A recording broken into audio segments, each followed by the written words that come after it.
Hello and welcome to the post-match reaction to the Hurricanes versus reaction to the Hurricanes versus the Chiefs. And wow, boy, oh boy, this one definitely turned around, didn't it? In that first half, I think we were all expecting just one result. And I'll be honest, I missed the first half hour because I got myself all confused as to what time kickoff was. So yes, mess up by me. Sorry about that, folks. I can't really talk much about that first half hour, but that first half hour led the Chiefs to be well behind as the Hurricanes really took control. From what I can read in our Facebook Messenger chat group that we have for this for rugby, is that look, the tackling was atrocious. Players trying to go way too high and falling off tackles, which really isn't what you want to be doing when you've got such dangerous back lines as both of these two sides have. Early Campbell scored a try. Trask came back and scored one, and in the first sort of 15, it was 7-all. Then the Canes just pulled away up before half time to lead 26-7. Royassi scoring two. I saw his second one where he looped back round, came from deep behind the line. Really difficult to track in that situation, and over he went, showing some power. But also by coming in that line, he totally made it difficult for the opposition to pick him up. So wonderful line from him for his second try. 26-7 at halftime. I think everyone had basically written the game off and assumed that it was all done and dusted, but that wasn't to be the case. Dame McKenzie offloaded for Tia to score one. He then made a break offload to Tia again. Tia running along with it in one hand. And I'm thinking, oh dear, he's not looking at his support players. He's not going to be passing it, holding it like that. But that's exactly what he does. Throws it out the back of the hand and up for Brad Weber to collect and go and score. I thought he was running down a blind alley and that the ball wasn't going to come out. So wow, oh wow. Then we had Arcoy, who had a good game, in fact, including claiming the ball to finish things off and turn over the ball. And turnovers was going to be a bad one here. Yes, Geordie missed a couple of kicks. And they're like, oh, Geordie Barrett hasn't bought his kicking boots. I'm like, really? He's missed one conversion and one penalty, or one conversion all game. And they were saying that. Sure, he missed that penalty, and it was a pretty poor one. But you've got to say, it's a bit harsh to say he didn't bring his kicking boots when he misses just one. Robert Bull there, oh dear, even playing against the ref, eh? I'm not sure about that one. Evening, Stephen, how are you doing, sir? Very good, thank you, Paul. Even playing against the ref? Do you think is that fair? Oh, a little bit harsh, I've got to say, Paul. I think that's wrong. I'm going to have to go harsh there on that one, Rob. Simon, good evening to you. Miracles do happen for some people. Well, there you go. I'm not sure it's a miracle, but boy, oh boy, it was a massive turnaround. As I've already said, I missed that first half hour, but the Hurricanes basically disappeared in that second half. But I guess they must have been out the race in the first half hour. Oh, listen, they got out of the blocks pretty quickly, and you obviously thought, well, it's going to be one of these games where tackling is an option, because it kind of looked like two teams that were a case of dance of the desperate, looking for their first win of the season, and it'd be a case, hey, we'll throw the ball around and go try for try and see how it plays out. And I was a bit concerned about some of the defence we were seeing, but at the end of the day, the Hurricanes were just converting breaks that they were making. Yeah, I mean, Julian Surveyor made five, missed four. That's not a very good record, is it? Let's be honest, Julian. He was the worst defender from the Hurricanes, but Auburn Ledger and Caleb Trask, both tens, decided to miss three each as well, not having to make very many either. Nana Satoro, also another culprit there, made four, missed three. So as you say, a 50-50 chance of some of the players, and actually whether they made a tackle or not. The interesting one here, why did the Canes let Chase go? Quite good player, played well tonight. Wow, I think he's a quality player. To call him a quite good player is damning indeed. Really good at -10 just hasn't got that hasn't got the options at the Hurricanes. Sat behind Jordy Barrett basically. Somehow he's why you sort of sit behind Jordy Barrett and then go to the Chiefs again, sit behind David McKenzie. Interesting choice, but he's getting game time. Stephen. Yeah, listen, I agree with that as well. He's a sort of player. He can be rocks and diamonds at time, but I think he's actually more diamonds than he is rocks. And he does one of the little key components he does have in his game. He has got a very, very big, powerful left foot as well. And I thought whilst he came on and he did well, he definitely added some spark to that Chiefs performance. Yeah, no, he's a really good player, and a good guy to interview after a game as well, for that matter. Look, the Chiefs did have opportunities in that first half. Webber got held up, but things just weren't going right for them. And I guess I say I'd written them off at that point, but I guess there was enough there to show they could score points if things went their way, but things just weren't going their way in that first half. Second half, they started to go their way, and it just flowed. Yeah, Paul, they had that opportunity right on halftime when Brad Weber was held up over the line, and I just thought then that was really, really key at the time. But I think even more key, you've got to say, was their defence to actually keep they lifted the level of their defence because they actually kept the Hurricanes out when the Hurricanes had really good attacking positions on the back of a whole lot of penalties. And I thought they really defended extremely well. But they needed to start well, and you just felt the longer the game went, the harder it would be for them to get back into the game. But that getting that first try after the break really gave them some momentum to push on. So, quiz time for you. Which Chiefs player made the most tackles with none missed? Probably Sam Cane. He only had 13. I say only. Quinn Tupaia, 14 tackles none missed in the centres there. So, whilst everyone was missing tackles around him, he was the one rock solid guy. I will say though, does that the high tackle, does that count as well? Does that count as a tackle? I don't. Well, he made the tackle. He didn't miss it, did he? We'll check on discipline in a second, though. Ray RC is definitely a starter. Absolutely, totally with you there, Jordan. DMAC looks better this year at 10. Time to start him there. No, absolutely not. Yeah. Put him there. Put him there. I was about to say, Paul. Yep. I was about to say, Paul. Has everybody sort of forgotten 2019 when he slotted into first five, and that didn't work at all. I just think sometimes when he's in this situation, they were winning enough ball, and he was getting, finally the Chiefs were actually laying on some really good ball, little bit of space, and you also know, when he did put a bit of impact in that try, which was probably the try of the season, that Brad Weber that finished off from the McKenzie break up the middle, that probably should be the second best try of the season behind Rico Ioane last week, but I have to get over that. That's probably the best try of the season now. Yeah, look, it's he's really good slotting in there in that last 20 minutes when players are tired and he's got more space and time, right? Have someone who is a proper 10 to guide the team for the first hour, and then slot him in afterwards. That's fine, but slotting him in from the start when he has little space, I would say I'd say no. For that one, especially when you've got someone like Caleb Trask, who is also a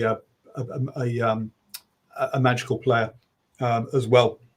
The thing that really did kill the Hurricanes was turnovers in this game. Look, turning it over 10 times just to the Chiefs 6, just meant that that was where I think they lost it to me. They just couldn't hold on to that ball in that second half. Possession only 35%, 29% territory. Had to make a lot of tackles. Were missing some. The Chiefs, when they got phases in the opposition half, looked dangerous. Well, it didn't look like giving up the ball. So they don't necessarily look dangerous, but it looked like they would eventually get there. Just those turnovers, the inability to give their defense a rest, I think really hurt this Hurricanes team in that second half. Yeah, I'd have to agree with you, Paul, along with a couple of other, a slight tweak in tactics as well from the Chiefs. They started doing a lot of line-out drives as well, started getting a bit of mileage out of the line-out drives, and on the back of that, of course, penalties. And that was the other thing that killed the Hurricanes as well. I can recall 5 penalties in a row, and I actually thought to myself they were looking close at getting a yellow card at that stage. So also discipline was another issue for the Hurricanes, and as long as you left that door open, boy, the Chiefs, they were good enough to exploit it. But more importantly, when you've been on a losing streak, is really just to show some composure, and I thought they did that in spades, Paul. Yeah, look, and you'd say that the penalty discipline was issued with the Hurricanes. It was at a set period of time, right? Because they only gave up 9 penalties in total. So for most of the game, like for the first 50 odd minutes, they only gave up 4 penalties, and then bang, five penalties at the end there really hurt them. But again, a team that just got tired, didn't have the bench, and didn't have the weight off that bench for the tight 5 in particular. I think that was really where they lost out. I mean, what some of the comments from the on the comms, which were interesting this evening. But one of the things they talked about was when the props got changed. They're like, their best pushing props have gone off. Take that off. You bring on someone like Liam. I was going to say Liam Messam, but it's clearly not Liam Messam. No, I hope not. Anyway. Oh dear. Look, Liam Mitchell comes on. Now look, I love Liam Mitchell as a 6, but as a lock, I think he just doesn't quite have the bulk in there. And that to me, yeah, they just didn't have that bulk there at the end there. And that meant that things like the mauls, the scrums, they were just getting worn out. Oh, listen. The longer that game went, the more names in the Chiefs started popping up. Arcoy's name often popped up throughout the commentary. Sam Cane was always a consistent carrier, but in terms of just out and out power, let's get some gain line. Samasoni Takiaho, man, he's I don't know if there's a more power packed ball running hooker around in the country. Maybe Cody Taylor at his best, but Takiaho I thought was really, really good value for the Chiefs from way to go. Yeah, and also to do it for, I think it was like he was on for I think past the hour mark before he got taken off. So again, yeah, not only does he do it, but he did it for a long shift as well. But until he went off with his head injury, and Arcoy, 11 and 13 carries along with 9 from Samasoni shows. Yeah, that was the meat of your carries from your forwards. Quinta Pyre got through a lot of work both on the attack and defense. Again, 10 carries there. He does like to bash it up. Perhaps needs to pass it a few more times. But he's a young lad who wants to run it up. So well done. The Dane McKenzie, obviously that one big break. So a quick look over on the Hurricanes. Lau Mappy, 9 carries, 65 meters, but particularly in the second half, didn't really see him being whilst he might have been carrying stuff, it wasn't necessarily getting the team anywhere as such. No, let's not agree. It was probably, you just thought it was one of those games, if there was going to be not a lot of tackling this evening, that he'd actually come to life. And he definitely came to life in that first half. But listen, the more the Chiefs got into the game, the quieter Lau Mappy became. In fact, I'd probably say if I was looking for an outstanding back, Salisi Rayasi really stood out. Looked dangerous. I mean, so I can even remember a brilliant step where he left Anton Leonard-Brown in his wake. A couple of unusual things tonight. We saw Anton Leonard-Brown actually missed a couple of tackles, along with even we saw Adi Savir get pushed off. So we saw some really odd things. Obviously, a lot of that happening in the first half. But I think there'll be some guys that look back at this game and think to themselves, "No, probably not our best work on the night." But the guys that needed to lift, Anton Leonard-Brown, etc., they definitely lifted in that second half, and he was much better than he was in the first half, and he needed to be. Yep, yeah, your Dane McKenzie, Anton Brown, the Sam Kane, Luke Jacobson. Actually, there's a name we haven't mentioned yet. Key turnovers, key try, good ones in there.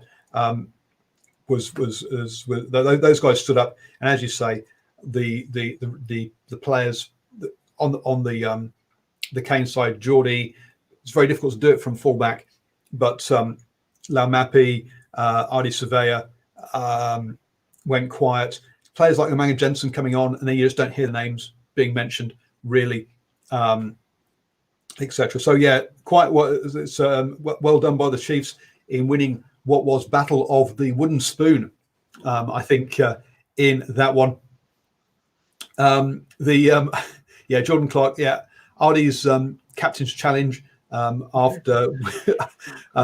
Mate, we've had a whole line out and a whole section of play extra since you want to do that.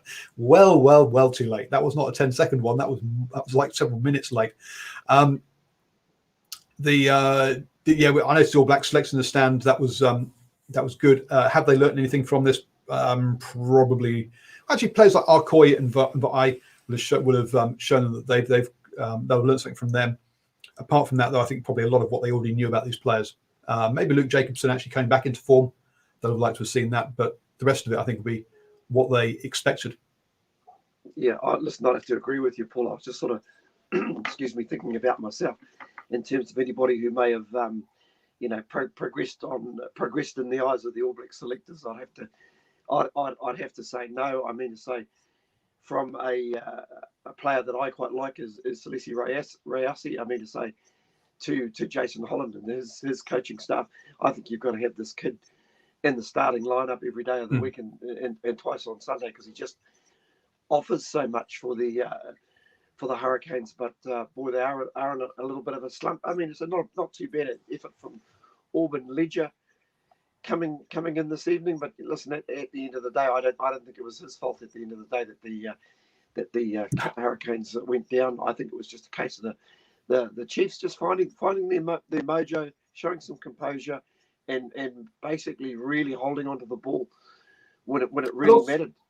But also, as you say, yeah, maybe that inexperienced scrum half and fly half didn't help. But I think more it was, to me, it was turnovers from the Hurricanes rather than actually an individual player. Walker Laurie, someone I would like to have made a good impression in front of the All Black selectors, but he didn't step up. Someone I've got a lot of time for, and I think he could do big things. But unfortunately didn't do so on the night. Question about who was on the TV comms.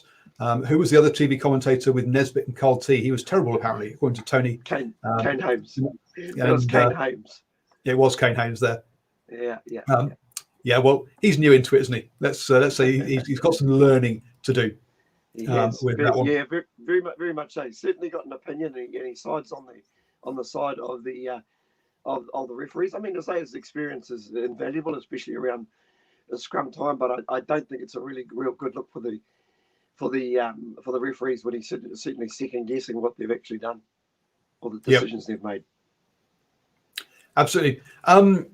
So that's I think that's most of the reaction from this one, folks. Don't forget to join us at 8 p.m. on Sunday, 8 p.m. tomorrow, where we'll go through and review all of the games in depth. This is just our quick off the cuff kind of reaction to it. It'll all obviously settle in, and will be more than that one. But yes, the Jordan, I'm happy the Chiefs get the monkey off the back. Yes, you will be. I know a lot of Highlanders fans who'll be annoyed that the Chiefs didn't manage to beat their losing record, but only just evened it.